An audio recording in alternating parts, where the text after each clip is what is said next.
Buenas noches. Para la Academia Colombiana de Ciencias Económicas es muy placentero presentar en la noche de hoy el último libro producto del trabajo colectivo con varias academias alrededor del tema de la paz. Este en realidad es el tercer libro que publicamos sobre esa temática. Hace poco, en el año 2014, hicimos un foro que se tituló Propuestas para el posconflicto en lo económico, territorial y social, en el cual participaron miembros de nuestra academia, profesores de la Facultad de Ciencias Económicas de la Universidad Nacional y miembros de la Academia de Ciencias Exactas, Físicas y Naturales y de la Academia Nacional de Medicina. Producto de ese foro publicamos en el año 2015 el libro El posconflicto, una mirada de la academia. Hoy presentamos el libro producto del segundo foro que hicimos con el título El posacuerdo y la crisis global, realizado entre abril y junio del año pasado. Participaron 21 conferencistas de la Academia nuestra, la Academia de Ciencias Exactas, Físicas y Naturales, la Academia Nacional de Medicina, la Academia Colombiana de Jurisprudencia, la Academia Colombiana de la Lengua, la Sociedad Geográfica de Colombia, Academia de Ciencias Geográficas, y el título del libro es el que tienen ustedes a su disposición allí, que es La Academia y el Proceso de Paz. Es de la colección Nuestra Controversia, y tanto este libro como el anterior se pudo editar gracias a la utilización en parte de los recursos que nos transfiere el Gobierno Nacional a través del Ministerio de Educación para cumplir la función estatal que debemos desarrollar las academias. En 1999, también producto de una serie de conferencias de 18 conferencistas en ese momento, publicamos el libro La Guerra y la Paz en la segunda mitad del siglo XX en Colombia. Vamos entonces a mencionar a las personas que van a intervenir en el día de hoy. Comenzará el secretario general de nuestra academia, el profesor Edgar Reveís, quien hará una presentación general del libro. Continuará con la palabra el doctor Enrique Forero, presidente de la Academia de Ciencias Exactas, Naturales y Físicas, y el doctor Álvaro Rodríguez Gama, miembro de las Academias de la Lengua y de Medicina. Y cerraremos con la presentación del profesor Francisco Barbosa, miembro de la Academia Colombiana de Jurisprudencia.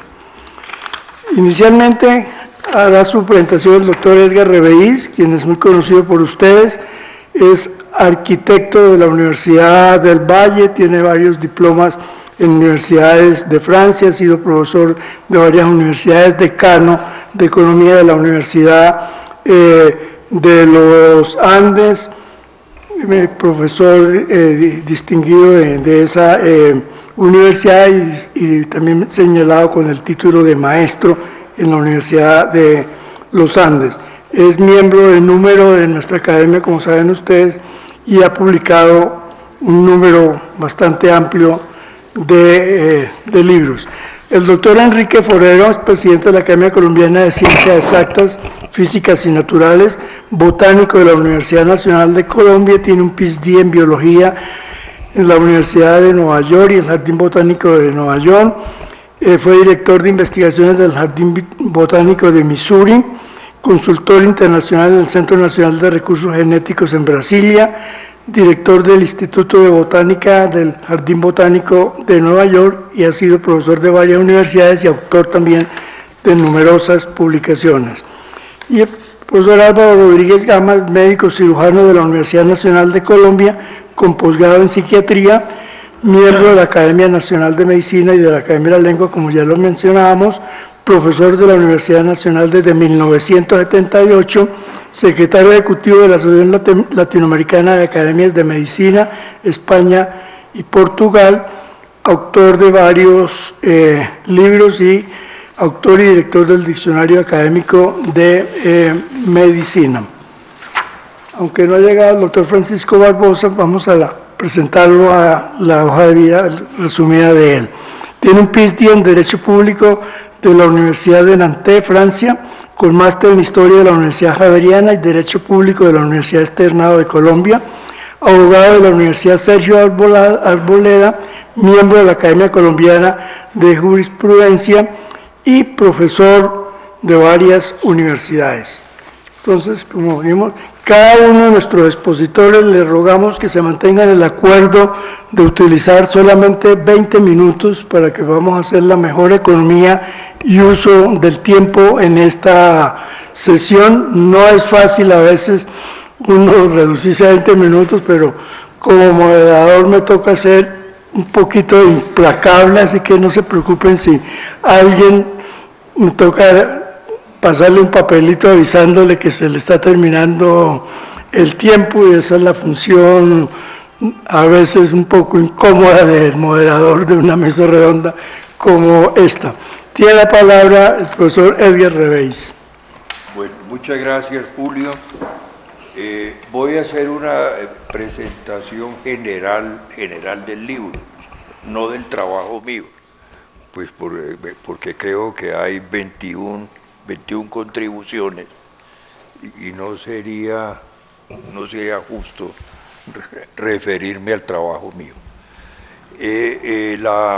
Quiero mencionar que la compilación de los trabajos la hicimos con el académico Fabio Giraldo, que está aquí presente, y que le hemos dado a los 21 trabajos una presentación orgánica en el sentido de que la dividimos en 5 bloques. Un primer bloque es el enfoque general, o sea, los trabajos que se refieren a temas generales. Un segundo bloque se relaciona con los trabajos que se refieren al territorio y reforma rural integral. Un tercer bloque se relaciona con los retos y riesgos de la implementación del acuerdo para los actores del conflicto. Y finalmente un cuarto bloque que es realmente nuevo y que generalmente no se estudia, que se llama crisis psicosocial, desarrollo humano, ciencia y tecnología. Esos son los 4 digamos, bloques generales que estructuran el libro. Como el tiempo es muy corto, entonces casi que voy a mencionar digamos, los títulos, que son muy sugestivos, y si hay tiempo, algunas ideas, digamos, principales, las ideas fuerza de cada uno de los trabajos. En el bloque 1, que es el enfoque global, hay un trabajo mío que se llama el posacuerdo, cierre democrático o aplazamiento estratégico. Yo consideré que era un tema fundamental estudiar si realmente, digamos, el proceso de paz va a profundizar la democracia, o si simplemente es comprar tiempo de paz, como se ha hecho con todos los procesos pasados, casi que desde la fundación de la República. Entonces esa es la idea fundamental, cómo profundizar la democracia, pero no solamente la democracia política, sino la democracia económica, la democracia social, la democracia cultural. Hay un segundo trabajo de José Antonio Campo que se llama el escenario económico internacional y América Latina, que marca qué pasa hoy con el proceso de paz, que se inició en una época de bonanza de los commodities y se está desarrollando en una época de escasez.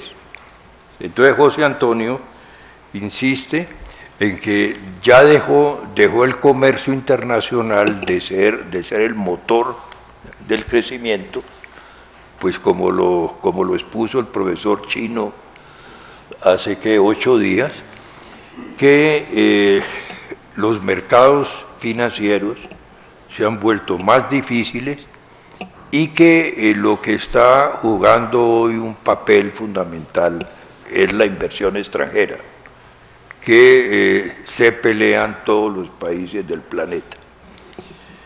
Y plantea José Antonio el problema también de la migración internacional y el flujo de remesas, que más o menos se ha recuperado en Colombia y que representa más o menos el 2% del PIB nacional.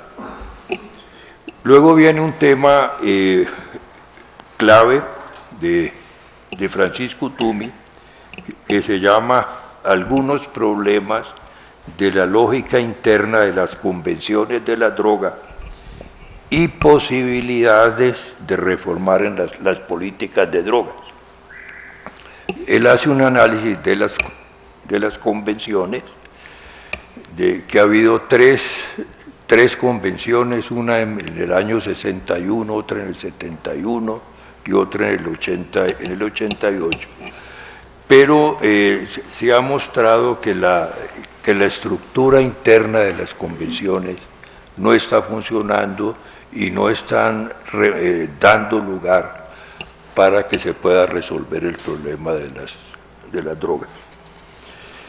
Tenemos una cuarta contribución, que es que se llama Hábitat, Territorio y Ciudad, de Fabio Giraldo, en la cual pues como he entendido yo el trabajo, se insiste en que el tema del desarrollo rural no se puede mirar independiente del desarrollo urbano, y que si se mira independiente, pues puede haber muchas fallas y se puede más bien favorecer una economía de subsistencia, como ha acontecido en el pasado, pero no potenciar el desarrollo productivo. Además insiste en temas como el medio ambiente, etc. La contribución de Jorge Iván González se llama El posacuerdo en una economía estructuralmente frágil, donde él muestra que las tasas de crecimiento de Colombia son ahora, digamos, más lentas, son inferiores, que hay una volatilidad financiera global, que hay un déficit en cuenta corriente que no, pues se ha venido, digamos, ajustando, pero en forma muy lenta, y no hay procesos de modernidad ni estrategias para el sector agropecuario y para el sector industrial. Y también insiste en las estrategias de fortalecimiento del mercado interno y de concentración de la riqueza, que es muy elevada tanto en el sector rural, en el ingreso, en la bolsa y en los diferentes indicadores y en el patrimonio. Están también en este primer bloque las contribuciones de Diego Otero y Ricardo Bonilla, que se refieren a la parte financiera, o sea, cómo financiar el posconflicto. Diego toma básicamente los costos de reinserción y Ricardo Bonilla insiste como costos en la transformación del sector agropecuario, que son dos visiones, digamos, distintas. O sea, para Diego son menores, digamos, los costos que del enfoque de transformación del sector agropecuario. Bueno, esa es más o menos, digamos, la estructura de este primer bloque que yo creo que es muy importante leerlo con mucha profundidad y con detalle. Luego viene un segundo bloque que es territorio y reforma rural integral, que es básicamente el punto 1 del acuerdo, donde tenemos las contribuciones de Alcides Gómez, cuyo título es La imposibilidad de la reforma rural integral como pregunta, los orígenes del problema agrario y su relación con el conflicto armado, donde realiza un análisis histórico y muestra que los riesgos de que se repitan los mismos frenos que se han tenido en el pasado para hacer un cambio en el sector agrario. Ese es básicamente el enfoque. Luego el trabajo del académico Amílcar Acosta, Una ventana de oportunidad, Colombia es más rural de lo que se piensa. Los estudios recientes, los de la misión rural, muestran que con otras definiciones del sector rural, este representaría el 30% de la población. O sea que es más de las cifras que se dan, y Amílcar insiste en la solución prioritaria de los puntos 1 y 4 del acuerdo. Punto 1 de las tierras y el punto 4. Después viene también la contribución del académico Eufrasio Bernal, que se llama Acciones para promover nuevos escenarios rurales sustentables. Como entendí yo el trabajo, la idea, digamos, básica es que es necesaria una política de ordenamiento del territorio que incorpore también el ordenamiento del medio ambiente y la protección ambiental. Y hace un análisis crítico de la dispersión de leyes, decretos, etcétera, que hay en ese campo que permiten una acción unificada del Estado. La contribución de Cecilia López se llama Mujeres Rurales en el Posacuerdo, los obstáculos que se enfrentarán en la implementación del acuerdo final, donde ella analiza la caracterización de la mujer rural, los desafíos y qué medidas se deberían tomar para que la mujer estuviera en el centro de la política. Luego viene el trabajo que realizó Clemente Forero con su equipo de trabajo, que se llama Inseguridad y Asociatividad en zonas rurales de regiones con historia de violencia.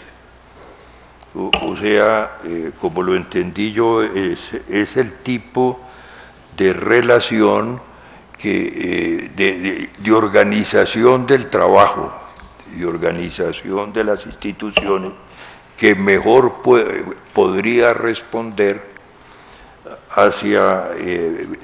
dentro de un proceso, digamos, del posacuerdo. A mí me parece que es una reflexión fundamental para poder analizar cómo se pueden articular las zonas de reserva campesina con las IDRES, por ejemplo, para dar un ejemplo. En el tercer bloque, que se llama Retos y riesgos de la implementación del acuerdo para los actores del conflicto, entonces están las contribuciones de José Antonio Molina, que se llama El poder solo negocia con el poder, que a mí me parece interesante, y la idea, digamos, que yo pude sacar es que no ha habido participación suficiente de la sociedad civil para poder incidir en el proceso de paz y en su implementación. Viene luego la contribución del académico Cesario Rocha, que son unas ideas muy importantes para la reconstrucción nacional desde el ángulo del fortalecimiento de la justicia y de los mecanismos de perdón y reparación de víctimas. La contribución de Consuelo Ahumada se llama Las condiciones de la sociedad colombiana en el siglo XXI y el alcance del acuerdo de paz con las FARC, donde enfatiza en los costos y riesgos de polarización que el país tiene en este momento frente al proceso de paz, y también de los lastres del modelo de desarrollo que no hizo parte del proceso de paz. Un ejemplo interesante es que la transformación del sector agropecuario, pues es muy difícil hacerla si no se cambia el modelo de desarrollo de cómo manejar la agricultura. Si antes se importaban 1 millón de toneladas de alimentos, ahora llegaron a importarse 10 millones. Entonces, ¿a quién se le va a vender y si se va a seguir con ese modelo? La contribución de Carlos Martínez se llama Las fuerzas militares y de policía en el posacuerdo, que es, como lo entendí yo, es es el proceso, digamos, de readaptación o de construcción, si esa sería la palabra, de las fuerzas armadas para contribuir al desarrollo, el control del territorio, pero no solo en el campo militar, sino en el campo, digamos, social, digamos, de la acción cívica militar, e inclusive en cómo usar las tecnologías que ha desarrollado las Fuerzas Armadas para fines civiles. Es un tema que pues a mí me ha parecido muy interesante. Está también la contribución de Olimpo Morales, que se llama el mestizo espiritual, o sea, el rol del mestizaje en el desarrollo colombiano, que no ha sido lo suficientemente tenido en cuenta. Y digamos, se ha dado más un enfoque multicultural que se ha politizado y que puede llevar a situaciones conflictivas. La contribución de Fabio Ramírez es la economía política del posacuerdo, que insiste en el tema de la corrupción. Y luego viene un cuarto bloque, que es el que va a desarrollar Álvaro, que se llama Crisis Psicosocial, Desarrollo Humano y Ciencia y Tecnología, donde hay 3 contribuciones importantes. Una, la de Álvaro, que son los indicadores de la crisis psicosocial colombiana, incluida, digamos, la crisis mental, ¿no? La crisis que no vemos, que no se ha profundizado. El trabajo de Rubén Darío Utria, que se denomina algunos aspectos humanos de la paz en Colombia. O sea, cómo se desarrolla, se liga el proceso con los conceptos de desarrollo humano. Y finalmente la contribución de Enrique Forero, que se llama Ciencia, Tecnología, Innovación y Educación en el Posacuerdo, pues que él mismo va a presentar con las tesis que se ha venido desarrollando en nombre del conjunto de las academias. Entonces estos son los temas y como podemos ver son como las bases, después de leerlo con algún detalle todos, como casi las bases para una estrategia de desarrollo de Colombia, que debería ser tenida en cuenta por las diferentes fuerzas políticas. Entonces, como me quedan 5 minutos, entonces, 2 minutos, entonces voy a terminar diciendo que la implementación del acuerdo de paz, como salió del Espectador hace 2 o 3 días, pues muestra que lleva un proceso lento pese a los esfuerzos que se han hecho.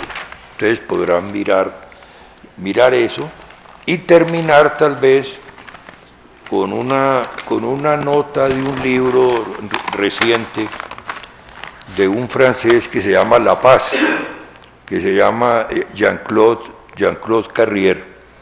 Entonces él dice que por largo tiempo se ha distinguido la paz de la guerra, pero la paz se ha definido es como ausencia de guerra, pero que no hay una definición de paz.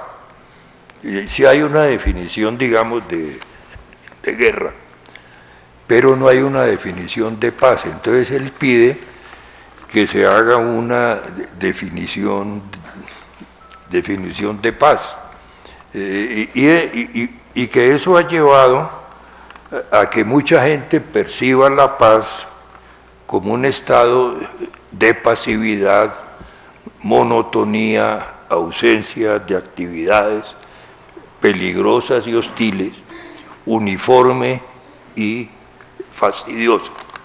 Entonces que hay gente que identifica la paz con statu quo. Entonces, pues yo quisiera traer ese mensaje, pues que me pareció muy interesante, diciendo que si nosotros miramos ahora el proceso de paz y la paz como un statu quo, pues estamos cometiendo un grave error, porque la paz no es solamente frenar la guerra y frenar las hostilidades, sino hacer una transformación de la sociedad. Bueno, esos son los puntos, Julio.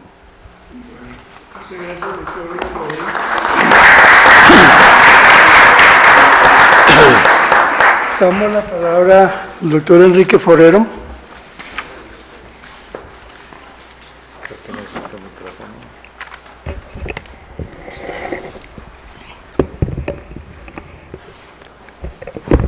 Bueno, buenas noches.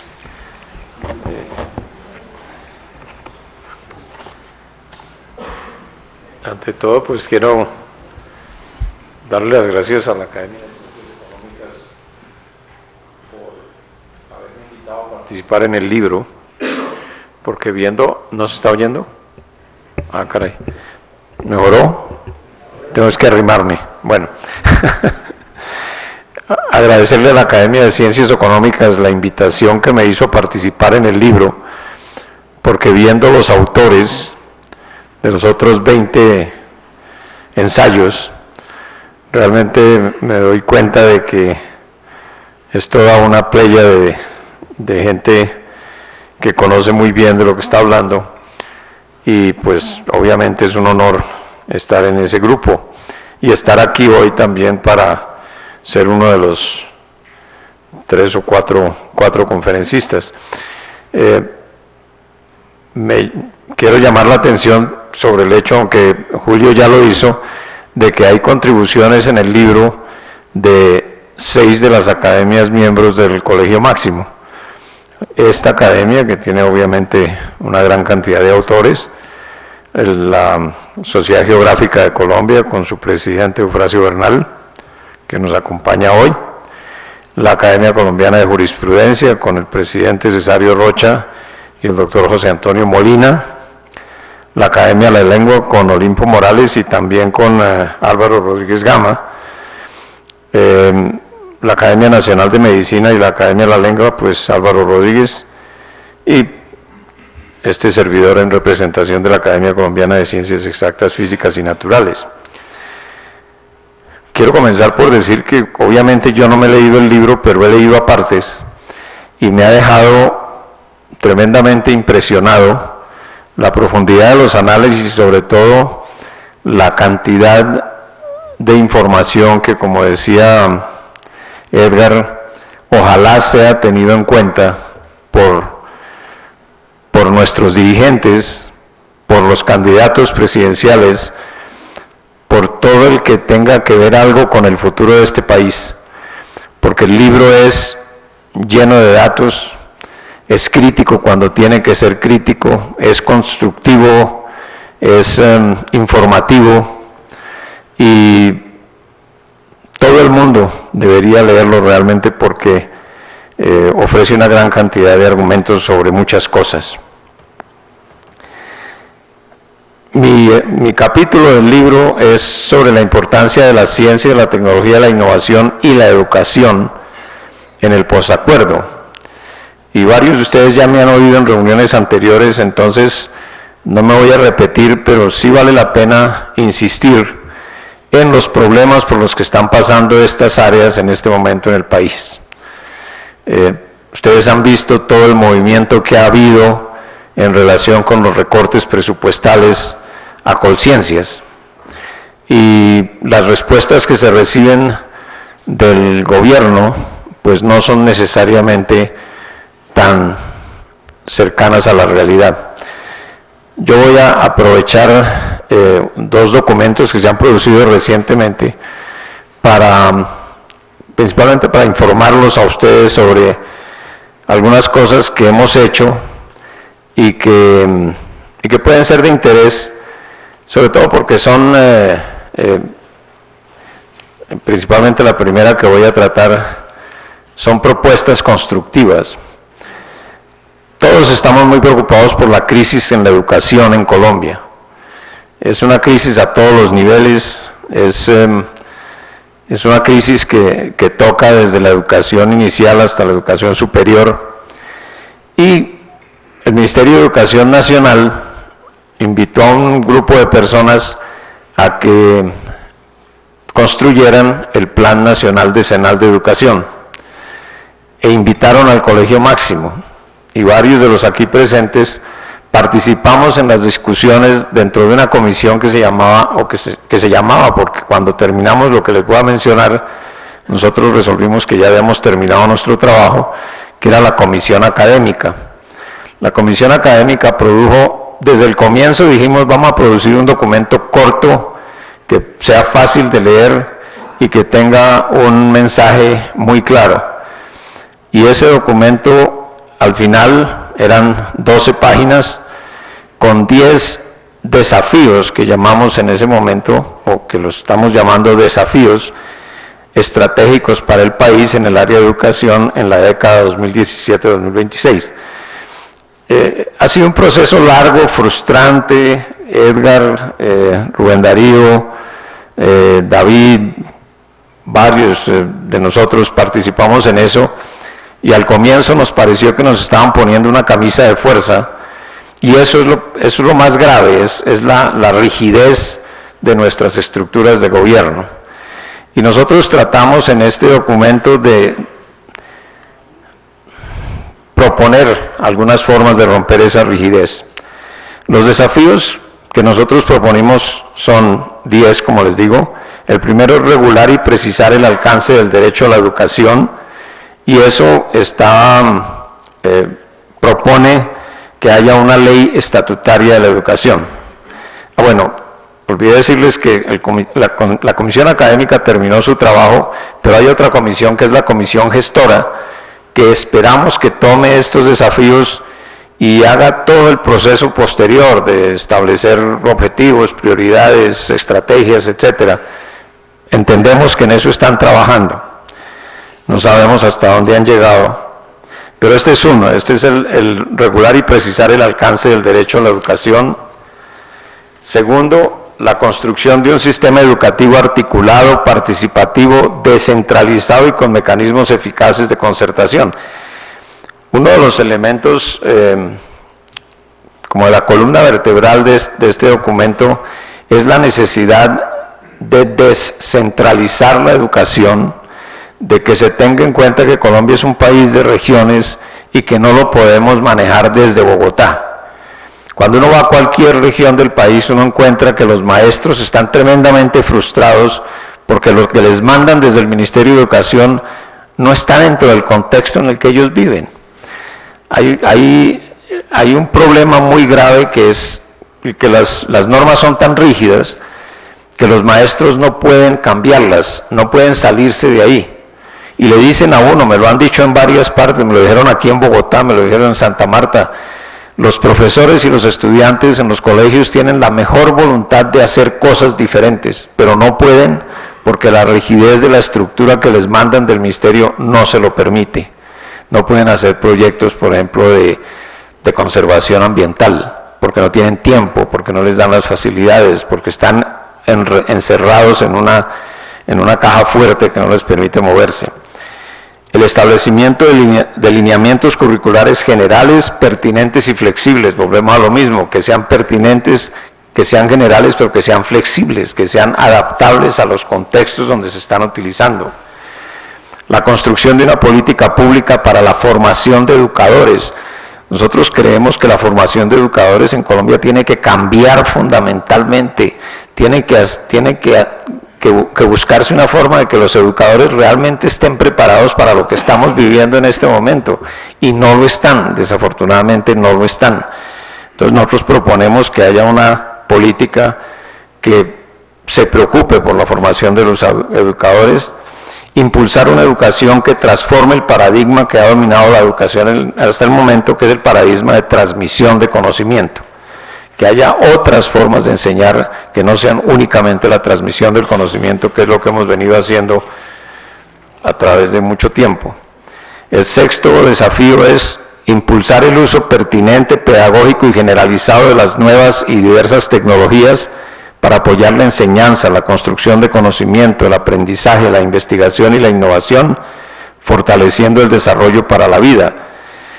Que no sea simplemente darle tabletas a los niños, sino que esas tabletas tengan un sentido, tengan un contexto, tengan una razón de ser. Séptimo, construir una sociedad en paz sobre una base de equidad, inclusión, respeto a la ética y equidad de género. Yo creo que esto es fundamental, esto empieza desde la familia, pero también tiene que continuar en los colegios, y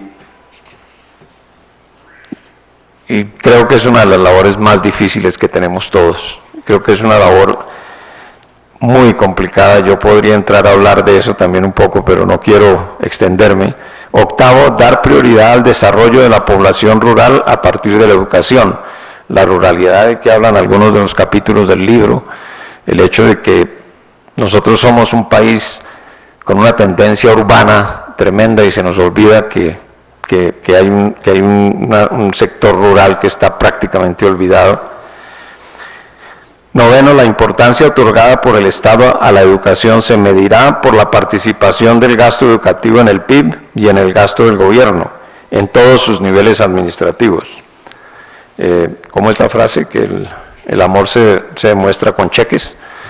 Realmente se necesita que el gobierno entienda que la educación no es un gasto, es una inversión, y eso es muy difícil. Décimo, fomentar la investigación que lleve a la generación de conocimiento a todos los niveles de la educación. Uno de los problemas que tenemos es que los niños no se interesan por la ciencia. Hay dos cosas que no les interesan a los niños, entre muchas otras. Una es la ciencia y otra es la docencia. Ser maestros para los niños no es una opción de futuro. Mientras en otros países eso es tan importante, aquí en Colombia no es una opción de futuro. Yo siempre cuento la anécdota de la niña de bachillerato que se estaba graduando y que se ganó un premio en la Academia de Historia y me decía: doctor, yo quiero ser física, yo quiero hacer investigación, pero en este país es tan difícil hacer investigación que termina uno de maestro. Eso es gravísimo.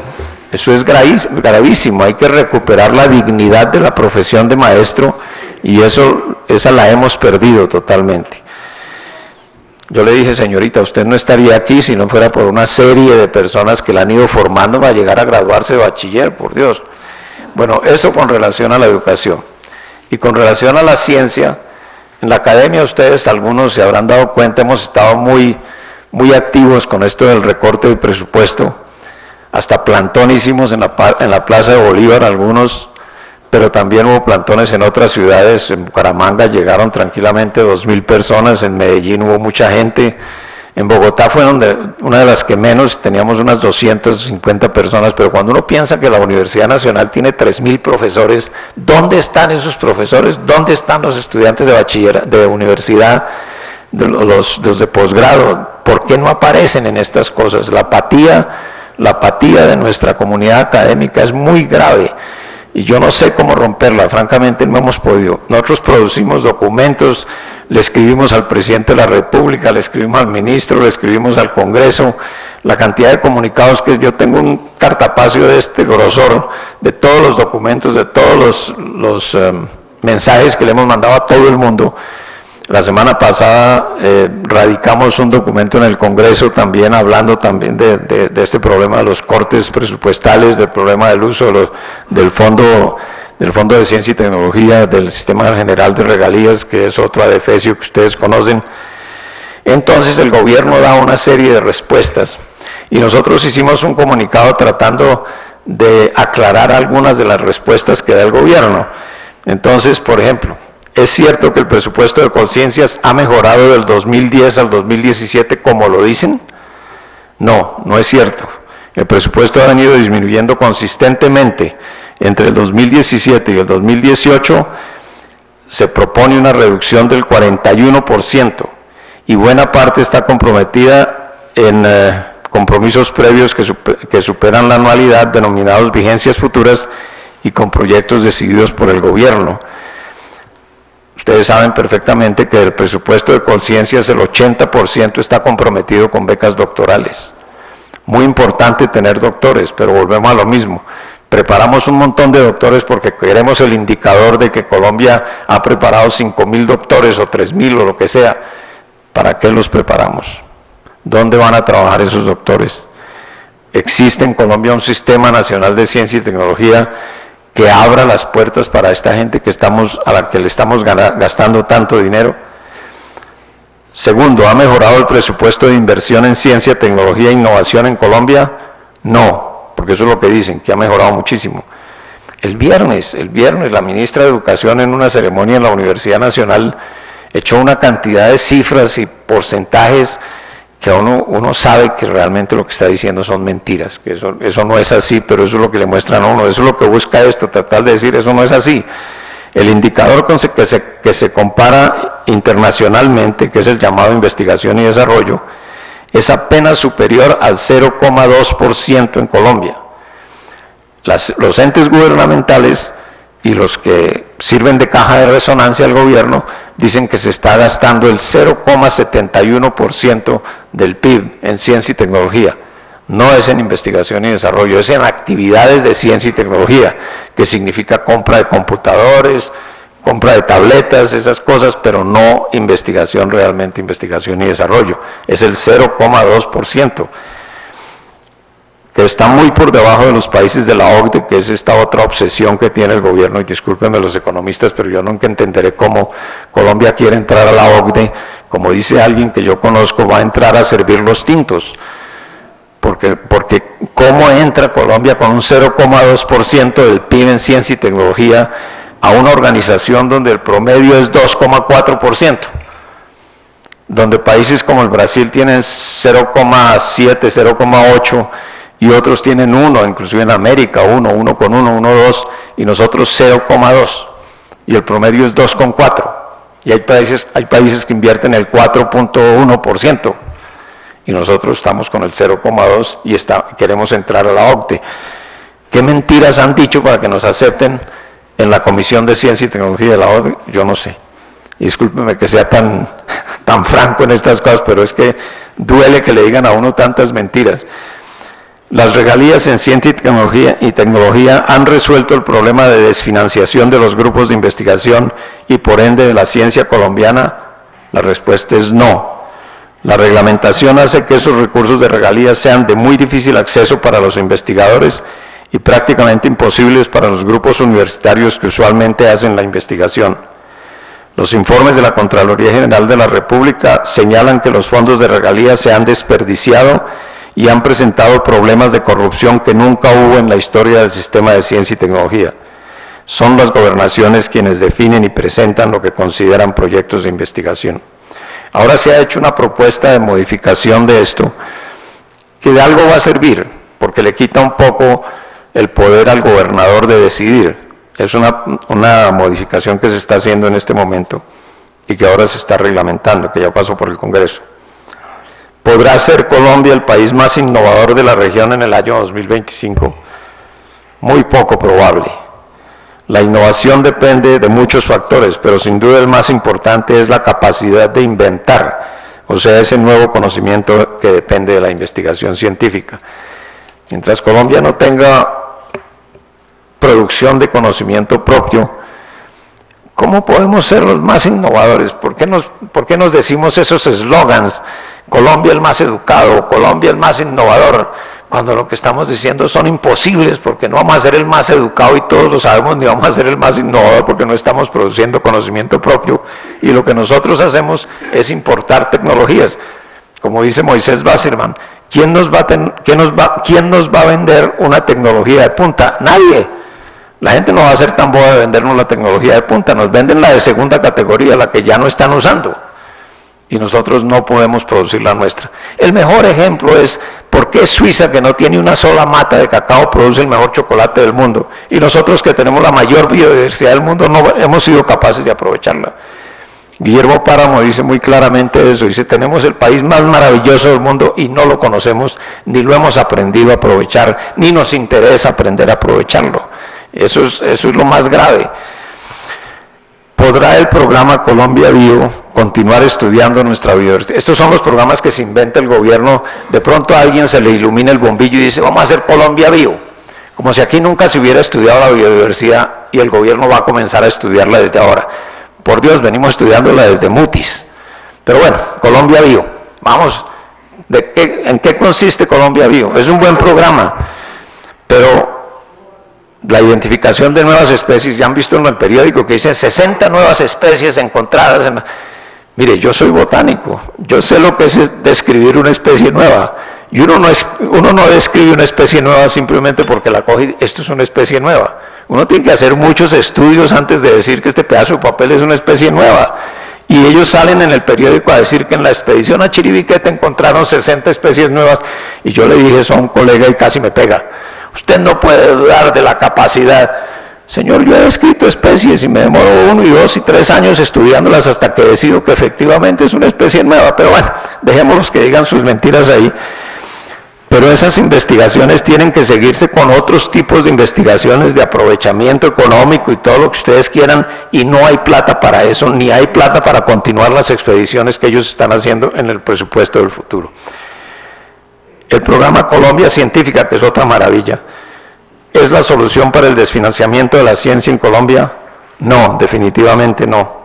Es un programa bienvenido como una adición al presupuesto que se tiene.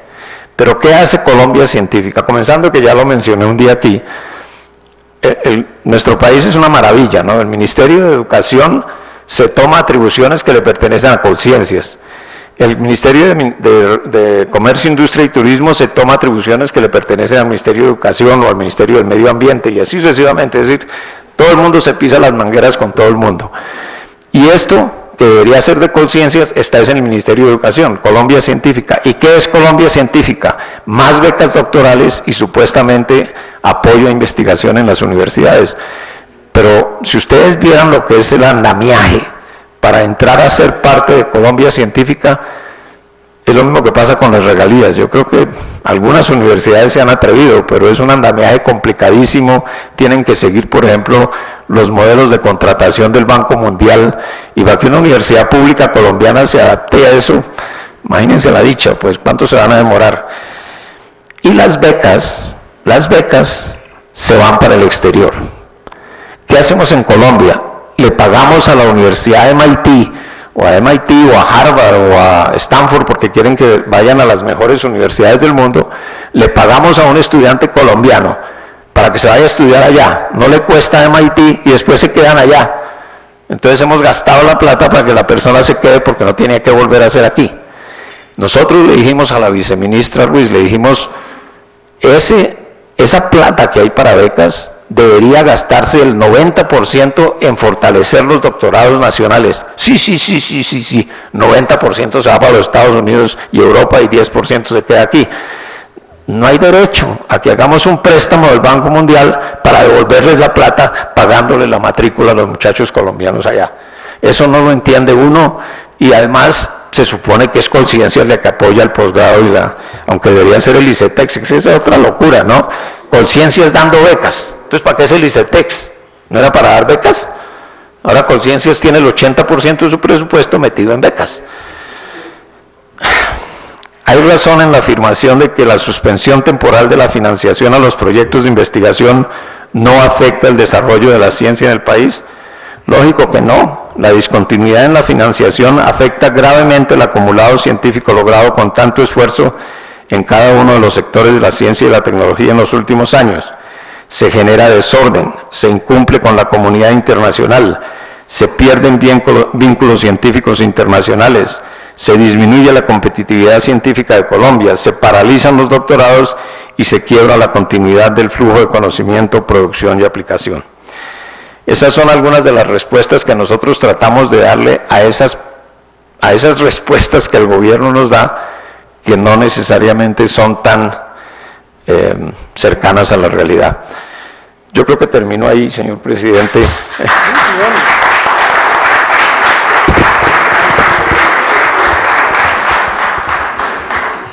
Tenemos académicos muy disciplinados, 20 minutos.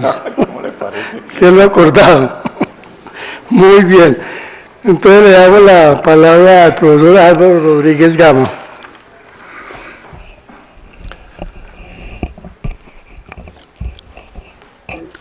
Buenas noches.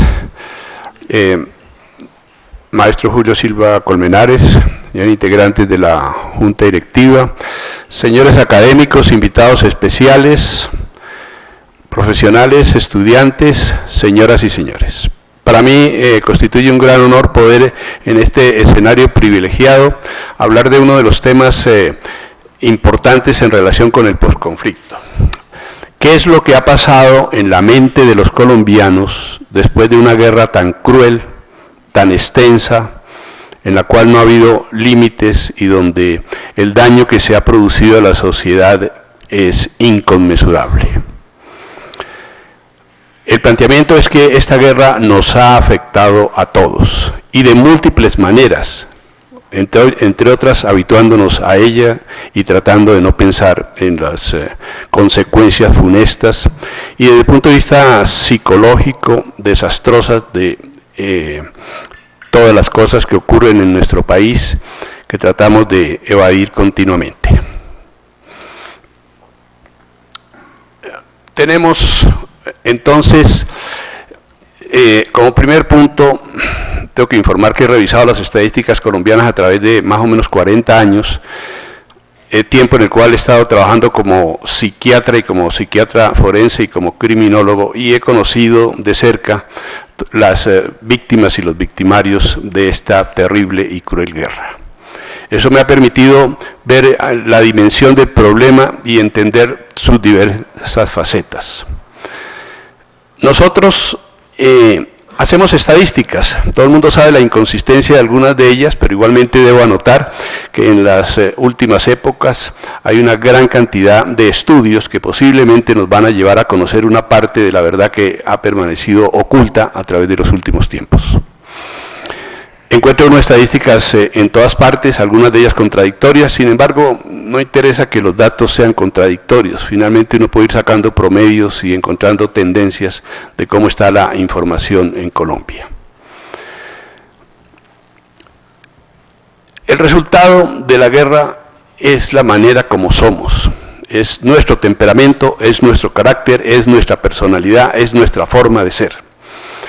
Nos parece absolutamente normal ser bravos y ser violentos. En muchas regiones del país la gente dice con orgullo, aquí nosotros somos gente echada para adelante, aquí nosotros somos gente muy berraca. Como si eso fuera realmente el orgullo, la vanidad y el logro de la cultura. También estamos absolutamente convencidos muchos de que la guerra, como no nos toca, no nos interesa. La indolencia es otra de las consecuencias tremendas de esta guerra. Personas que no quieren saber lo que está pasando, y encuentra uno con frecuencia personas que no leen las noticias, que no quieren saber de noticieros, que no quieren conocer estos temas. Uno comprende, por supuesto, que están saturados de tanta información. Y es que esta guerra es la quinta guerra de la historia de la humanidad en duración, y no termina. Y sabemos, los que la hemos observado de cerca, que todavía quedan unos tiempos muy largos para estos procesos y para llegar finalmente a la verdadera paz. Así que la crisis psicosocial no ha sido muy visible para muchas de las áreas sociales, para muchos grupos humanos colombianos, lo cual es completamente comprensible. Es totalmente preferible irse para un centro comercial, ver un partido de fútbol, estar en una festividad, que saber de este tipo de noticias y enfrentar las consecuencias complejas de esta situación. Voy a mencionar varios aspectos. Bueno, aquí me salió precisamente uno que en estos días no está funcionando. Y es que el éxodo ha sido muy grande. El éxodo es de aproximadamente 5 millones, casi la décima parte de la población se fue de Colombia. Se fueron los colombianos, sabemos que a muchos les fue bien, a otros les fue bastante mal. Otros están presos, más de 12.800 presos colombianos en cárceles en el exterior. Las prostitutas en Japón están censadas, son 58.000, la mitad son colombianas. Cuando uno se pone a reflexionar todo lo que ha pasado y las consecuencias, que finalmente las tenemos silenciadas. Y además, esta migración, cuando es exitosa, se lleva tras de sí a otros integrantes de la familia y del grupo de allegados. Es decir, hay una gran desintegración familiar en Colombia. Todo eso con tremendas repercusiones psicológicas. Hay una cosa funesta, el desplazamiento interno. Ya por fin recientemente, en el último mes actualizaron la cifra, 7.136.346 colombianos han sido despojados violenta y súbitamente de todos sus haberes. Usted se va de aquí, inmediatamente lo matamos, déjeme llevar la cédula, no se lleva nada, déjeme llevar un par de zapatos, no se lleva absolutamente nada, váyase o lo matamos. El impacto psicológico para el desplazado es terrible. Personas con gran inseguridad, con gran sufrimiento, con deseos de venganza, por supuesto, supremamente vulnerables a todas las situaciones, que posteriormente evolucionan en condiciones difíciles. Muchos de ellos entran en acciones delincuenciales y nosotros les caemos ahí sí con el peso de la ley. Pero se han generado circunstancias para que la gente llegue ahí. En mi ejercicio como psiquiatra me toca ver mucho drogadicto, mucho indigente, mucho habitante de la calle, y cuando se les hace la historia clínica, que es la que permite saber de dónde proceden estos problemas, claro, de gente desalojada, gente que les mataron familiares, personas que no tuvieron acceso a la cultura, personas que no tienen vivienda, personas que se han dedicado a la prostitución o a la mendicidad y que tratan de alguna manera de sobrevivir. Pero detrás de cada persona de esas rechazadas de la sociedad hay una historia de violencia, una historia de guerra que ha fragmentado, ha destrozado, ha atomizado esta sociedad. Los homicidios en Colombia Para todo el conflicto, solamente en los últimos 52 años, cuando solo hace referencia con un grupo, dice la Presidencia de la República que ha habido 1 millón de muertos. 1 millón de muertos, una guerra con 1 millón de muertos. Por supuesto que queda en la mente de los familiares de los asesinados. Pues queda dolor, sufrimiento, deseo de venganza, queda rabia, queda inseguridad, queda desintegración familiar, queda pobreza. Y un dato alarmante, en los últimos 25 años Colombia ha estado sin excepción entre los 6 países más violentos del mundo. Esto en todas partes. Nosotros, claro, tratamos de estar en los sitios pacíficos porque somos gente pacífica, pero no es sino salir a algunos de los barrios de Bogotá o a muchísimos de los 1.106 municipios y enseguida enfrenta uno una situación catastrófica. Las desapariciones forzadas son otro de los elementos complejísimos, porque aquí es difícil mentalmente elaborar un duelo, enfrentar una pérdida si ni siquiera se sabe si la persona está viva. Gente que ha desaparecido y muchísimos de ellos, por supuesto, están muertos. Dentro de este panorama complejo están las fosas comunes. Hasta ahora solo se han exhumado 2.676. Pues bien, hay 8.000 fosas comunes que no sabemos cuántas personas están ahí enterradas, y entonces viene uno de los problemas de las cifras. Cada rato nos dicen, está disminuyendo el número de homicidios, sí, pero está aumentando el número de fosas comunes y de personas cuyos cadáveres van a los ríos. Es compleja el diagnóstico de este tipo de cosas, puesto que, como es normal, se interviene en una gran cantidad de intereses, algunos para exagerar y otros para disminuir el impacto de la situación de guerra. De hecho, hay gente que piensa que no ha habido guerra. Las víctimas de minas antipersonales. Desde el punto de vista psicológico, perder parte del cuerpo es de una trascendencia negativa increíble. Personas que han perdido entonces pies, piernas, muslos, brazos, han perdido la vista, cambia su vida a partir de ese instante y cambia en un sentido desfavorable y negativo. Requieren, por supuesto, muchísima ayuda psicológica. Un breve panorama de los homicidios en Sudamérica, porque es que nosotros creemos que lo de los homicidios es normal. No es normal, no es normal. O sea, a nosotros nos parece normal la muerte, no la es. Estamos proporcionalmente, estas son las últimas cifras en que hay disminución, pero hemos llegado en algunos años a más de 18.000 muertos. En muchos países, como ustedes ven, Chile, 253 homicidios, o sea que esto que creemos nosotros que lo normal es matar, resolver las diferencias eliminando al enemigo, que es otra de las cosas complejas que hay en la psicología del colombiano. A la gente le parece normal tener enemigos y odiarlos. No, no es normal el odio ni la enemistad. Por supuesto que haya contradicciones y que haya gente que piense diferente y por supuesto que la gente no tiene que estar de acuerdo, claro que sí.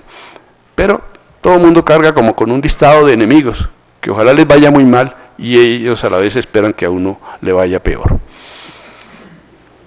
Suicidios en Colombia, no es que la gente amanece un día y hoy me decido suicidar, no, hay una biografía, hay unos determinantes, hay una historia, es una de las partes que más se oculta. Dentro de los grupos de desplazamiento forzado es altísimo el número de suicidios. El año pasado reconocidos, y eso es una cosa que se oculta mucho, si las familias pueden disfrazar el suicidio de accidente lo harán, como es comprensible, pero estos son los reconocidos, los que no se pudieron ocultar. Las lesiones personales denunciadas, 123.000. Recientemente leíamos todos unas cifras asombrosas. En Bogotá, los fines de semana, 9.000 riñas con intervención de la policía. Se puede definir a muchos sectores de la población bogotana como personas que una vez que se toman el tercer aguardiente salen a matarse. Eso no es normal, eso no es lo prudente, eso no es lo adecuado, no es lo justo, no es lo humano, no es lo que se espera de una sociedad civilizada. Dentro de esa violencia hay mucha violencia intrafamiliar, más de 26.000 eventos de violencia intrafamiliar, sin contar la violencia de pareja, que es bastante grande. El año pasado hubo 47.248 casos, en los cuales es la pareja la persona con la cual se convive, la persona de mayor confianza, de mayor cercanía, de mayor afecto, supuestamente. Y también eso muestra, desde el punto de vista psicológico, cómo se estalla, cómo la gente hace catarsis, cómo la gente revienta por el lado más cercano todos sus problemas, que en nuestro país son tantos. La violación de mujeres, cuando nos contaban en el Instituto Colombiano de Bienestar Familiar estas cifras, de las mujeres vivas que hay en Colombia, hay 716.000 que han sido violadas. Y en medicina legal veíamos que estas violaciones comienzan desde bebés de 2 meses de edad hasta señoras de 85 años de edad en silla de ruedas. Entonces, ¿dónde está el respeto por la mujer? ¿Dónde está el afecto por la mujer? ¿Dónde están los derechos de las mujeres? ¿Por qué la mujer no puede vivir en paz? ¿Por qué no se puede subir a un bus? ¿Por qué no puede salir a la calle? Todo esto, además, tiene todas estas cifras. Metodológicamente las estudiamos por aparte, pero es que aquí hay canales de comunicación, aquí hay senderos, aquí hay procesos, aquí hay cosas que determinan, una que lleva a la otra. No son cosas que ocurran cada una por aparte. Es una red compleja de problemas psicosociales que se han generado a través de tanto tiempo. Las adolescentes, 1 de cada 5 ha tenido un embarazo. Algunos, por supuesto, completamente normales y buscados y aceptados por la familia, pero muchos de ellos, naturalmente, en contra de la voluntad de la mujer embarazada. Los abortos en Colombia también muestran otra faceta, casi 1000 diarios, en los cuales hay una inmensa cantidad de secuelas psicológicas. Después hay rechazo en todo esto, en violaciones y abortos. Desde el punto de vista psicológico hay rechazo a la maternidad, a la sexualidad, a la vida en pareja. Los efectos son desastrosos. Los nacimientos por supuesto que en principio son una gran cosa. En el año 2016 nacieron en Colombia 644.305 niños, 1.765 nacimientos por día. Si fueran a tener un futuro favorable, pues esto sería una maravilla. Pero hay un problema tremendo, que me parece que explica mucho de las grandes dificultades colombianas. La tercera parte de los niños que, por ejemplo, hoy han nacido aquí en Colombia, los que nacieron hoy, los que están naciendo pues aquí hasta las 12 de la noche, la tercera parte de ellos hoy ya no tienen padre responsable. La tercera parte de los colombianos nacen sin padre responsable. Me parece que es una de las situaciones que más perpetúa las dificultades psicosociales. Por supuesto, conocemos todos madres, cabezas de familia, madres solteras que son unas verdaderas heroínas y que sacan muy bien a sus hijos adelante. Pero es un esfuerzo descomunal y muchas no lo pueden hacer y se van creando una serie de personas con tremendas dificultades. Recuerdan todos la historia, se le pregunta a cualquier colombiano, ¿cuánto tiempo vivieron juntos sus abuelos? Eso ni se sabe, eso son 60, 70 años, 80, hasta que se murió el abuelo y la abuela nunca se le ocurrió, por supuesto, volverse a unir con nadie, ni la muerte los separaba. En cambio, ahora el promedio ha disminuido notoriamente. Más aún, dentro de esta falta de horizontes que le ofrecemos a la gente, hablo muchísimo con mis alumnas y ellas todas me dicen, no, yo no pienso vivir en pareja, yo no quiero tener hijos. Es otra de las secuelas profundas de la desorganización social que tenemos. Ya el temor de la gente, pues ¿para qué tener hijos en semejante situaciones tan complejas? Los cultivos ilícitos han aumentado muchísimo, sabemos que hay 146.000 hectáreas sembradas con coca, y como no los pueden, y como los incautan mucho, como los persiguen, como no pueden exportar todo, están distribuyendo mucho de estos productos en el país, y ha aumentado extraordinariamente el número de drogadictos. En la actualidad hay 400.000, todos de difícil tratamiento. Esto sin contar, por supuesto, cosas de mayor tiempo y de una gran profundidad, que es la situación del tabaquismo y el alcoholismo. Más de 3.215.000 colombianos son alcohólicos, definidos como aquellas personas que se embriagan por lo menos una vez por semana. Pero hay que ver lo que significa para una sociedad que haya tanta gente consumiendo de manera excesiva, no de manera social, no de manera amistosa, no de manera agradable, sino de manera enloquecida, consumiendo alcohol. Los secuestros, alguien lo definió como el peor delito que hay. Hemos llegado a tener, no hace mucho, hace 4 años, el 98% de las personas que estaban secuestradas en el mundo estaban secuestradas en Colombia. El impacto de un secuestro sobre la mente y sobre la familia es extravagante y es desesperante. Y dejan secuelas como hace poco tratando yo a un sargento del ejército que estuvo 8 años secuestrado. Y entre muchísimas cosas que le pasaba, había una muy particular.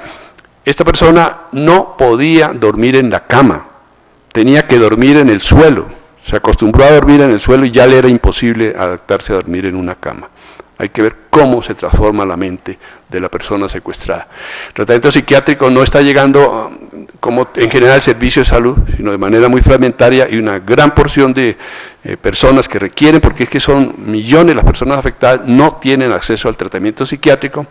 Y hay otras cosas que ustedes conocen a fondo, pues si no hay justicia, ¿no? Si la impunidad está tan grande, últimamente además tenemos la pésima noticia de que nuestros paradigmas de la justicia, varios de ellos están involucrados en acciones que son absolutamente increíbles o que hace unos años nadie hubiese podido ni siquiera sospechar ni imaginar.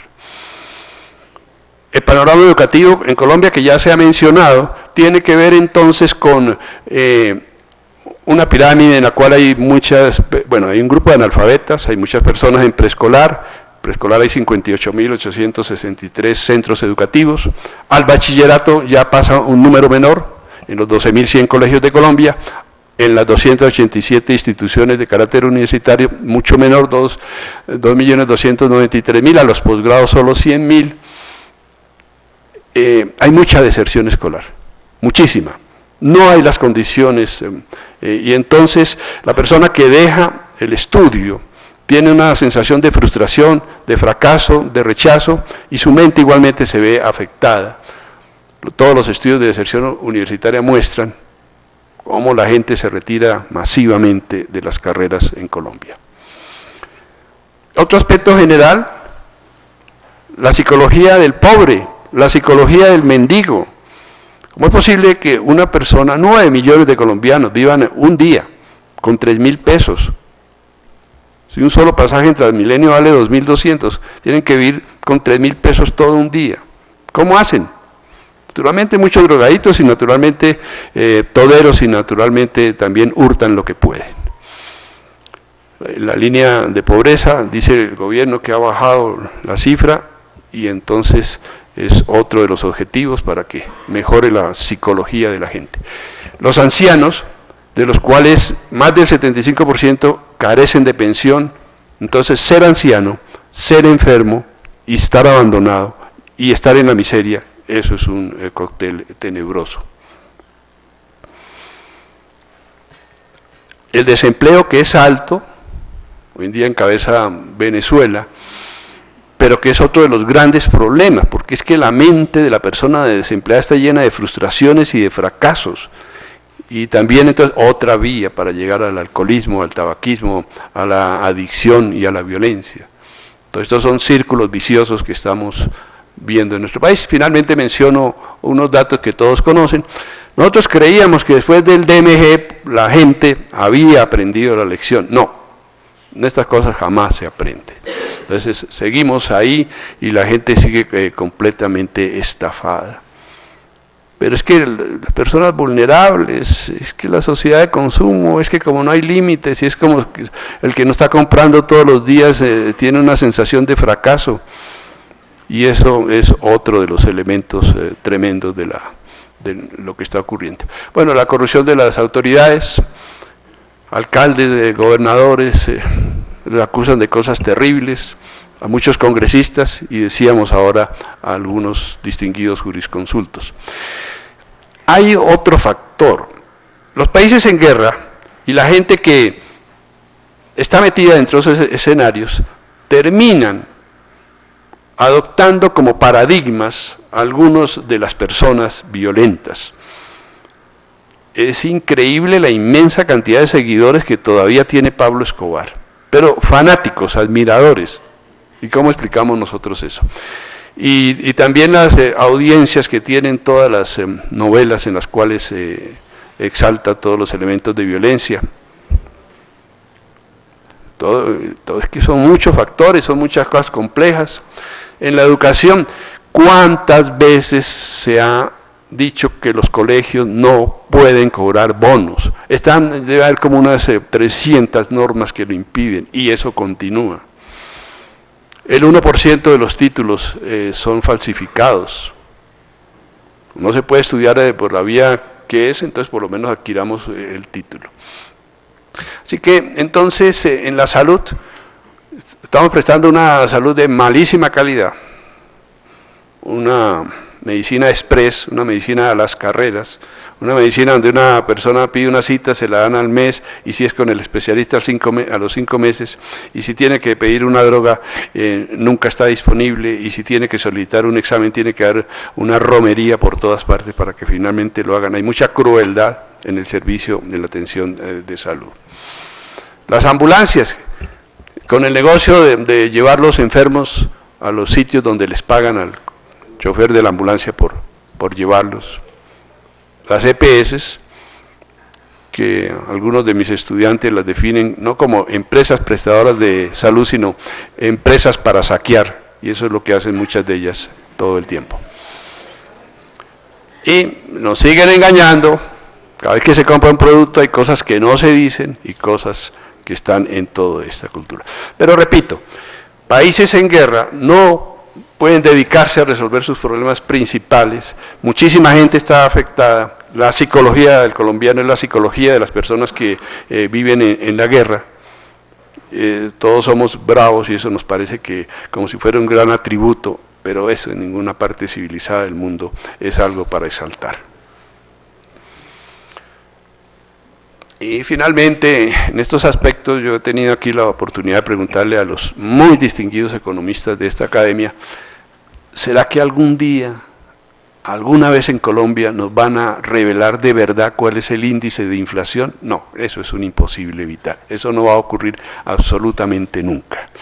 Pero entonces tenemos también que llegar a muchas verdades y tenemos que trabajar todos en todos estos aspectos y buscar que este país vaya por vías que ya se definieron claramente, que no es la paz de papel, sino la paz en la vida cotidiana y la paz con progreso, que eso es muy complicado para todos. Bueno, yo les agradezco su atención y su paciencia. Muy bien,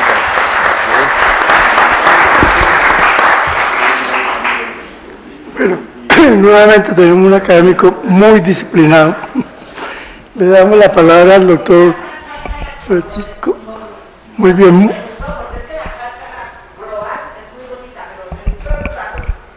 Muy bien. Siempre el doctor Rodríguez es muy puntual y nos aporta muchísimo en esta academia.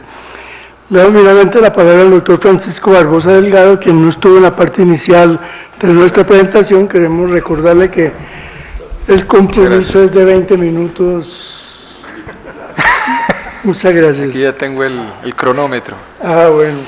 Bueno, en primer lugar, muchísimas gracias por esta invitación, doctor Silva, doctor Rodríguez, doctor Forero, doctor Utria, el doctor Cesario Rocha, presidente de la Academia Colombiana de Jurisprudencia, doctor Bernal, doctor Morales, y todos y todas las presentes. Para mí es un gran honor estar acá por primera vez en la Academia Colombiana de Ciencias Económicas, haciendo una breve reflexión, una muy breve reflexión sobre la justicia de transición, la justicia transicional, la jurisdicción especial de paz, que evidentemente es uno de los aspectos más importantes del futuro éxito o, digamos, fracaso de todo este sistema que se estableció en los últimos 2 años, o los últimos 5 años, con las FARC. Dentro de la exposición que quiero hacer, voy a hacer muy brevemente, voy a dividir esto en 3 partes. La primera va a ser una reflexión un poco sobre el conflicto armado colombiano en su historia.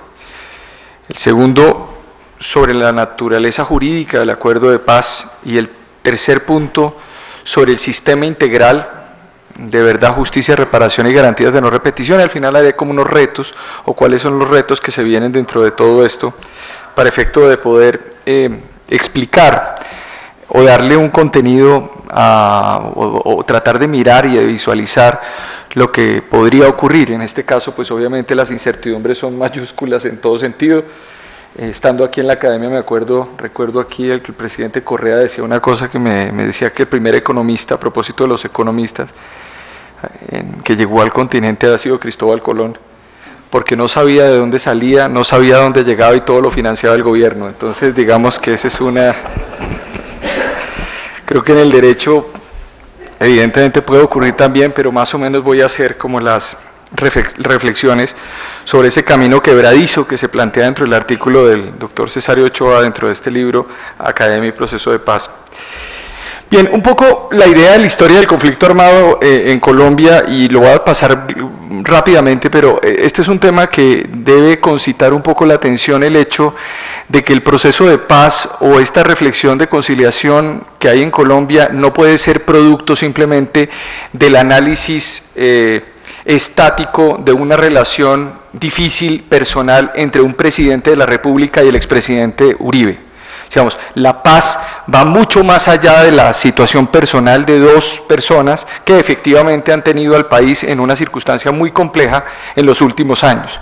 Creo que nosotros en Colombia, básicamente, más allá de la reflexión, lo que nos hemos es agrupado alrededor de estas personas, y el proceso de paz no puede caer dentro de ese análisis por una multiplicidad de razones, y una de esas razones es que este conflicto armado había empezado muchos años antes de lo que nosotros mismos somos conscientes dentro de nuestra historia.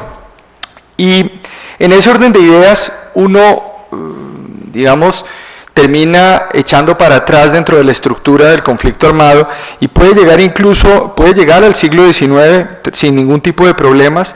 Muchas veces la gente dice es que fue en el siglo XX donde se generaron estos conflictos. No, Colombia ha tenido una multiplicidad o tuvo una multiplicidad de conflictos en el siglo XIX, diferentes tipos de guerras, diferentes tipos de enfrentamientos, muchos de ellos enfrentamientos políticos donde los partidos políticos germinales empujaban, digamos, a los diferentes grupos, básicamente eran sus trabajadores, la gran mayoría de iletrados, analfabetas, que terminaban matándose en los campos de batalla. Una de ellas es la Guerra de los 1000 días, el evento central de esta, donde se perdió más del 7-8% de la población masculina del país en una sola guerra durante esos 2 años y medio en que existió.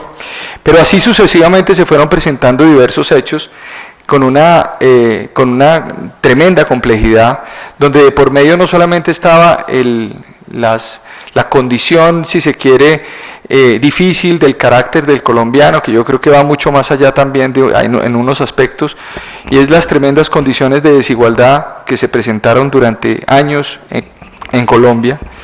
Una de ellas atada definitivamente al tema de la tierra. Creo que el tema de la tierra es un factor y me alegra saber que en este tipo de documentos existe ese trabajo.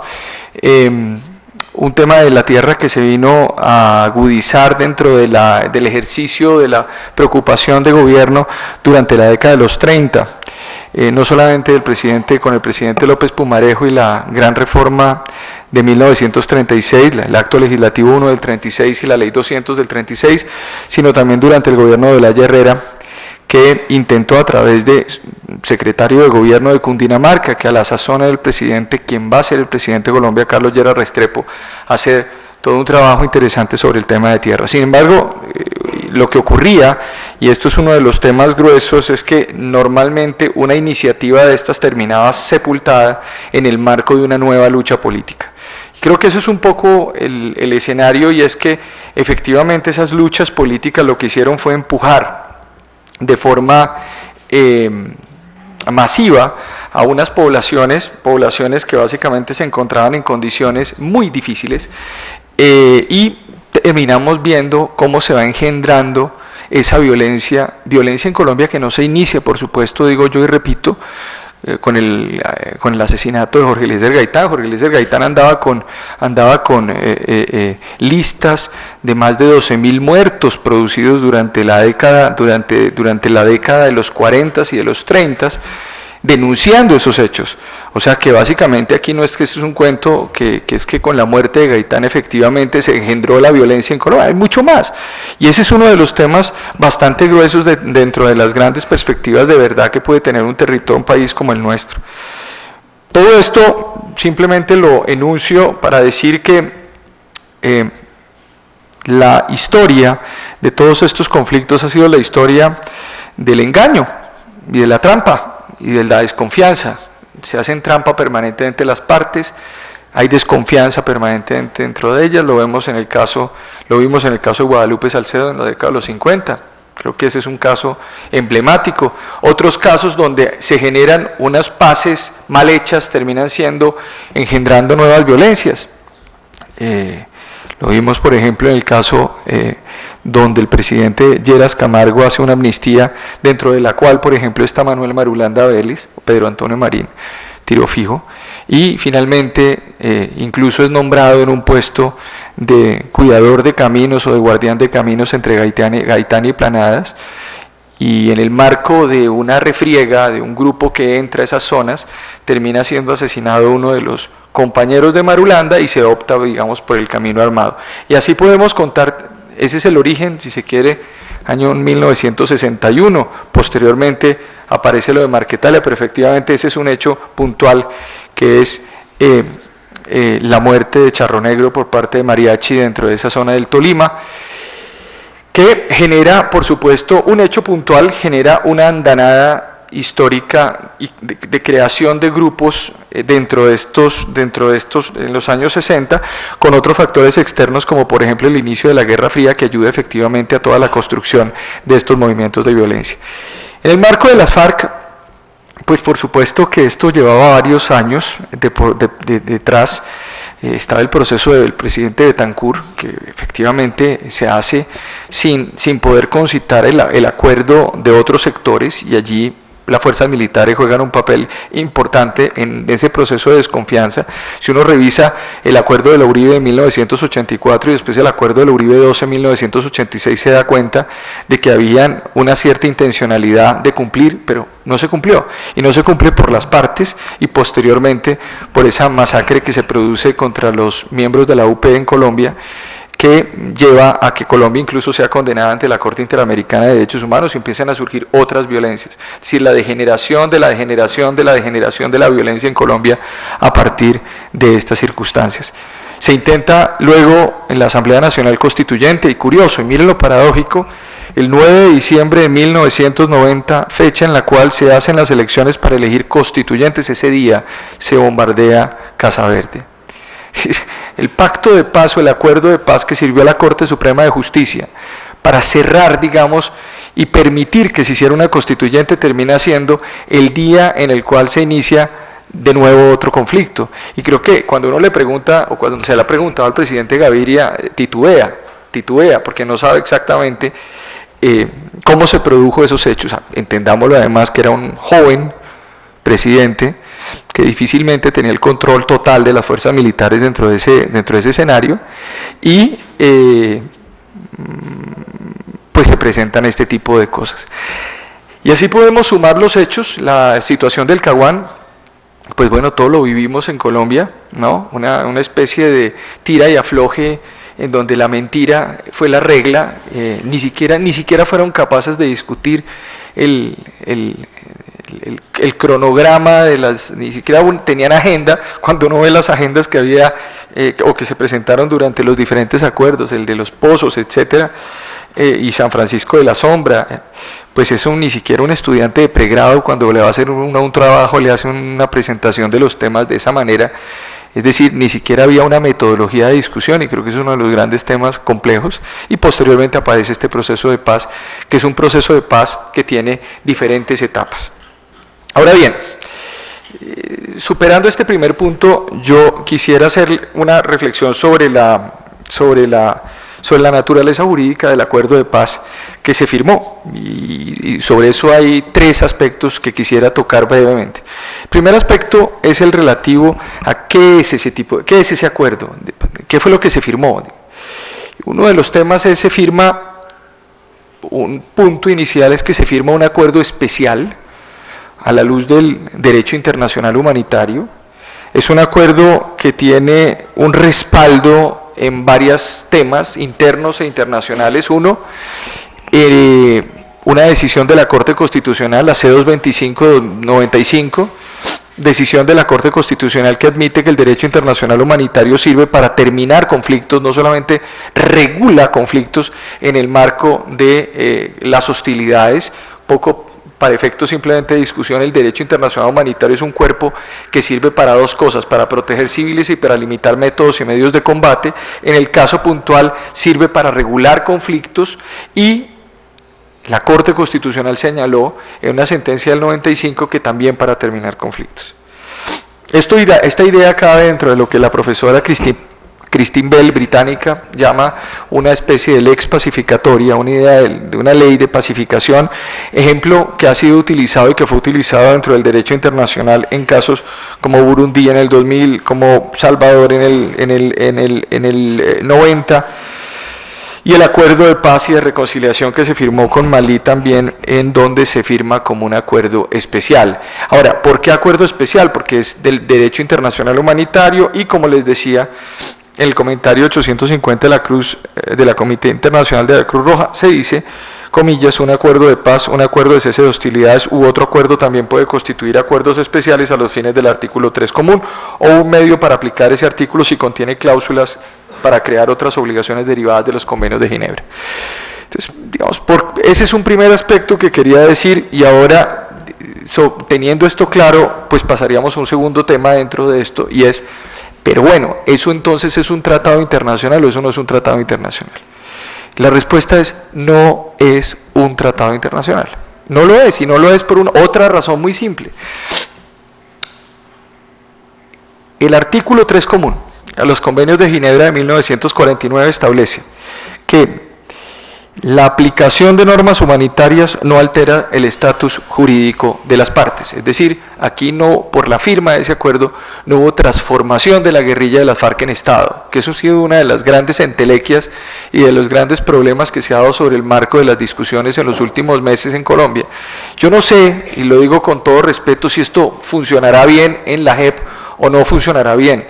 Yo lo que les digo es que el proceso por lo menos está construido a la luz de unos principios que son unos principios que tienen una relación muy interesante a la luz del derecho internacional humanitario, de los derechos humanos y del derecho constitucional. Colombia es un país que hoy tiene un concepto que se llama el bloque de constitucionalidad, que permite la integración de diferentes ordenamientos internacionales y nacionales en temas de derechos humanos y derecho humanitario, lo cual permite hacer ese tipo de reflexiones. Sobre el famoso bloque de constitucionalidad, digamos, el bloque de constitucionalidad, yo recuerdo en octubre del año pasado, antes de la votación del plebiscito, se dijo, o se puso en el acuerdo, que eso iba a ser parte del bloque de constitucionalidad. Todo el país discutió sobre qué era el bloque de constitucionalidad o no, y posteriormente se retira esa expresión y se dice que los derechos humanos y los derechos internacional humanitario dentro del acuerdo serán parámetros de interpretación y validez para tomar en consideración el acuerdo a la luz del ordenamiento jurídico. Es lo que está conociendo en estos días la Corte Constitucional. Bueno, eso que dice, que es tan estrambótico para los ojos de muchos, pues no es nada estrambótico, es básicamente lo que existe en la Constitución.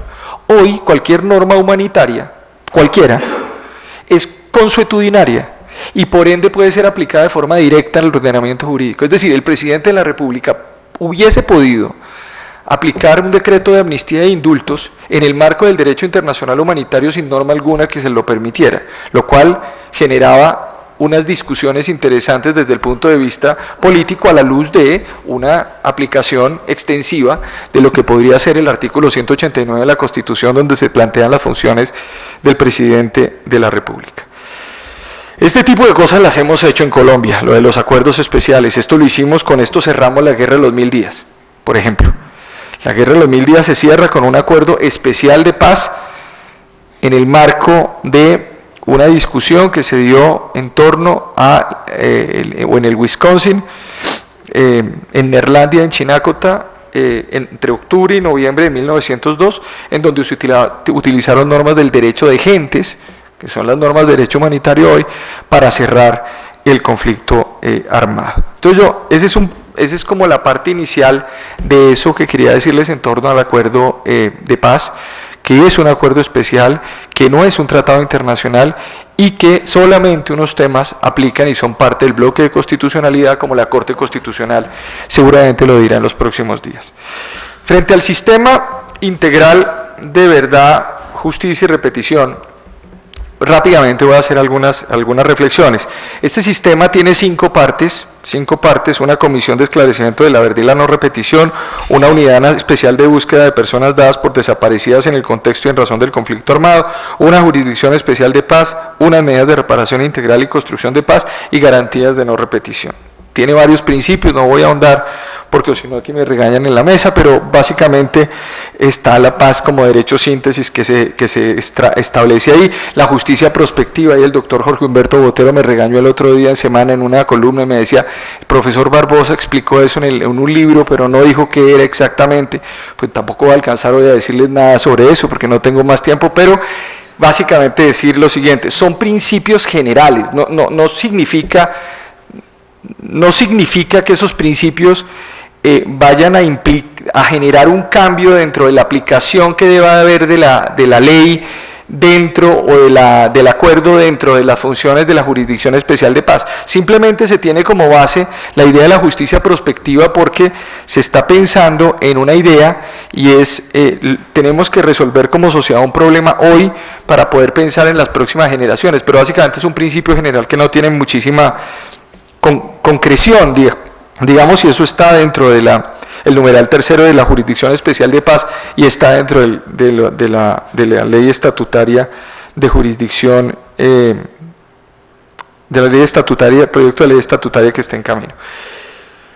Un tema adicional y añado al final un par de cosas, pero este sistema tiene que ser entendido de forma holística. No es posible entenderlo simplemente como un tribunal o como un sistema penal. Es un sistema de derechos humanos con el derecho humanitario, con el derecho penal internacional, con el derecho constitucional. Quienes lleguen a esta jurisdicción tendrán que ser bastante imaginativos para poder aplicar muy bien el sistema, porque es un sistema que tiene diferentes frentes y tiene grandes retos desde el punto de vista nacional e internacional. Ojo, no hay antecedentes en el mundo, esto lo digo claro, en el mundo de esto que se está probando. Ustedes, está el Tribunal de Ruanda, el Tribunal de Yugoslavia, el Tribunal de Sierra Leona, que es distinto, está el Tribunal de la Sala de Acusaciones Criminales de Camboya, Timor Oriental también existe, pero no existe una cosa tan por eso yo creo que hay tanta incertidumbre incluso en Naciones Unidas frente a la aplicación de eso. En eso los colombianos somos bastante imaginativos, digamos, y en eso esperemos que esto germine y tenga éxito. Tiene límites, no puede haber indultos, no puede haber amnistías a delitos de lesa humanidad, por ende tendrá que haber algún tipo de sanción sobre el tema. Por último, y cierro, los dos retos que puede tener esto son retos que los tocaban hace poco, y esto es lo siguiente. Uno, si se estructuró un sistema pensando en que es justicia netamente retributiva o penal, que me temo que puede ser un poco la visión que hay dentro de la estructura que uno vio de candidatos que fueron llamados. Estamos hablando de una nueva justicia y paz y probablemente vamos a tener un problema desde el punto de vista de la judicialización, porque si se piensa en judicializar, si se hace el cálculo, estamos hablando de que en el 2250 terminamos esto. Pero si se piensa de otra manera, es decir, justicia transicional, estamos hablando de otro escenario distinto que probablemente va a tomar menos tiempo, pero ese es un poco el reto que yo les digo, es un poco la incertidumbre que hay frente a este escenario. Y el otro escenario sí es muy simple. Y es el siguiente: este es un Estado en el cual en gran parte del territorio hay más territorio que Estado en Colombia. Y no hay derecho al Estado, no hay derechos fundamentales, no hay derecho al Estado para la gran cantidad de personas que se encuentran en esos territorios. El gran escenario de todo esto es que si el Estado no llega a esos territorios, como parece que está ocurriendo, y parece que en las zonas veredales hay un vaciamiento de esas zonas en este momento de forma importante. Es decir, ya no está la gente que tiene que estar en las zonas. Estaríamos ante un escenario mucho más complejo por una razón, porque aquí hay empleador para los violentos. ¿Sí? Ese es el problema. Aquí hay empleador, aquí un violento tiene puesto facilísimo y además con un buen salario. Entonces, ante esa circunstancia, creo que el reto es del Estado. Y yo obviamente espero que el gobierno, el gobierno que falta, que es un gobierno que está difícilmente encuentra algún acuerdo entre sus digamos, sus estructuras, entienda que si mató al tigre, no puede dejar el cuero botado porque se lo llevan y nos quedamos sin tigre, sin cuero, sin cacería y sin nada. Creo que ese es el gran reto que vamos a tener en Colombia. Sin embargo, creo que es importante decir que creo que el desafío había que hacerlo. Hoy Colombia es un país que hace 30 años no era el país que es hoy, a pesar de todo lo que nosotros hemos vivido y lo que ha cambiado. Este país es un país que se puede también mirar con otros ojos. Nosotros necesitamos mirarnos con otros ojos, necesitamos tener la esperanza de que esto no puede simple y llanamente pensarse en términos de por qué nos tocó en el mundo estar en Colombia. Yo les puedo decir, sin temor a dudas tampoco, que si hacemos un balance de estadísticas en diferentes países hoy del mundo, estamos ante una situación paralela, parecida. Estamos viviendo el fin de los partidos políticos, estamos viviendo el fin de los movimientos de la sociedad civil, estamos viviendo el fin de los medios de comunicación, estamos viviendo una cantidad de fenómenos que son fenómenos que nos están llegando en medio de todos estos escenarios. Remato diciendo que Víctor Hugo, por ejemplo, en la ciudad de Jersey, el 24 de febrero de 1854, decía en un texto que se llama La Revolución Humana, en un discurso, una frase que me parece que es capital para poder por lo menos dar un sentido de esperanza dentro de lo que estamos viviendo en Colombia, y decía Víctor Hugo que el futuro tiene muchos nombres. Para los débiles es lo inalcanzable, para los temerosos, lo desconocido, para los pensadores y los valientes, un ideal y una oportunidad. Muchas gracias.